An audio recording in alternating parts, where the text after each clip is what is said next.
In this video, I'll be talking about direct plus versus direct unsubsidized loans. So let's get started. Now, first of all, we're going to be looking at the key features. So, key features.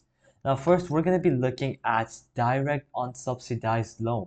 So let's get started with its key features.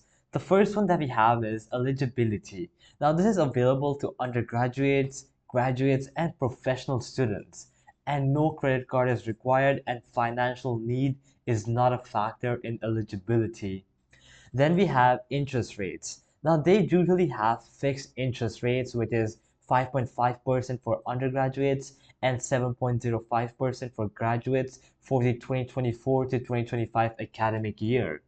Then interest accrues from the moment the loan is disbursed, even while the student is in school.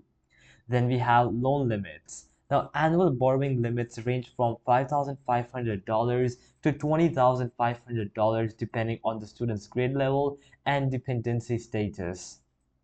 The lifetime limit for undergraduates is $57,500, while graduate/professional students can borrow up to $138,500.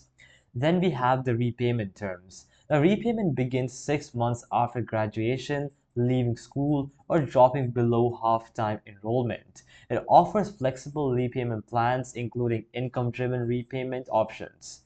Then we have the fees. Now, loan origination fee is 1.057% as of October. All right. Now, that is it for the key features. Now, we're going to go ahead and look at the pros. So, the first one that we have is it's widely available to most students without credit checks or proof of financial need. Then we have lower interest rates compared to plus loans and flexible repayment plan, including options based on income. Now we're going to go ahead and look at cons.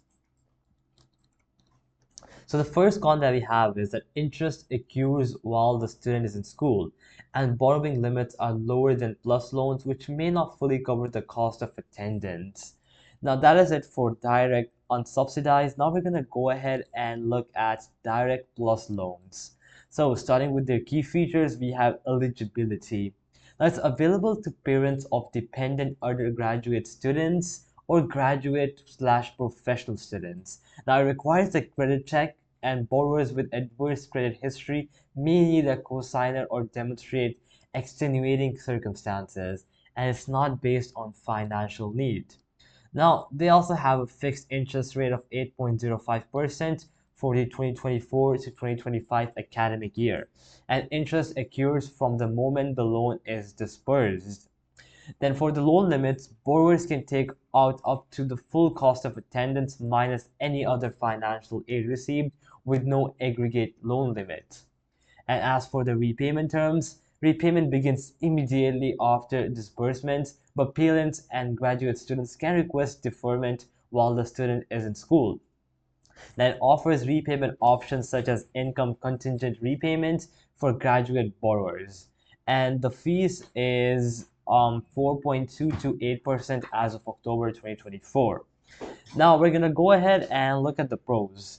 The first one that we have is higher borrowing limits that can cover the full cost of attendance, and it's accessible to parents and graduate/professional students, and deferment options while the student is in school.